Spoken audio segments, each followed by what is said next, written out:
ကိုပုံကိုကြည့်ပြီးတော့ရိုးနေတယ်ကြပြာမဆန်ဘူးဒီလိုခံစားရဘူးလားမေဒါဘာကြောင့်ဖြစ်ရလဲပေါ့နော်ကျွန်တော်တို့ကြပြာဆန်အောင်ဘယ်လိုရိုက်ရမလဲဒါကိုကျွန်တော်တို့ဒီနေ့ဆွေးနွေးတော့မှာဖြစ်ပါတယ်ကဲဟုတ်ပြီဒီတော့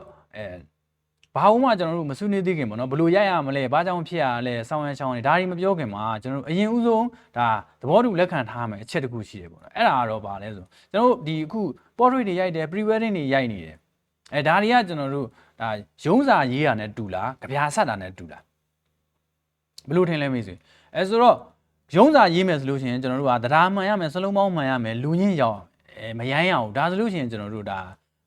သူ့ရဲ့ဟိုပြီးပြီပေါ့နော်သူ့ရဲ့အလုပ်ကပြီးပြီဆိုတော့ကြပြားကြတော့ကျွန်တော်စလုံးပေါင်းမှန်ယုံ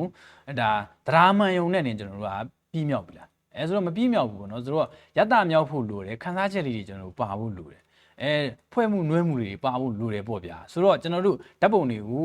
ဟလာကြပြားဆန်အောင်ကျွန်တော်တို့ဘလူးဖွဲ့ကြနွဲကြမယ်ဒါကိုကျွန်တော်တို့ဒါဆွေးနွေးတော့မှာဖြစ်ပါတယ်ဒီတော့ကျွန်တော်တို့ကြပြားမှာဆိုလို့ရှိရင်ဟလာကြပြားဆန်အောင်ဆိုပြီးတော့မှကျွန်တော်အလင်္ကာ9မျိုးနဲ့ဖွဲ့ကြတယ်ပေါ့ဗျာအားလုံးသိတယ်ဟလာဝန်ကားဝုဒ္ဓအလင်္ကာတို့ဟလာအတိတ်တရားဝုဒ္ဓဒါတွေနဲ့ဖွဲ့ကြရတယ်ပေါ့ဗျာဆိုတော့ကျွန်တော်တို့ဓာတ်ပုံမှာလည်းဒါ lighting 9မျိုးနဲ့ကျွန်တော်တို့ကဒါကြပြားဆန်အောင်ဖွဲ့လို့နွဲလို့ရပါတယ်ဆိုတော့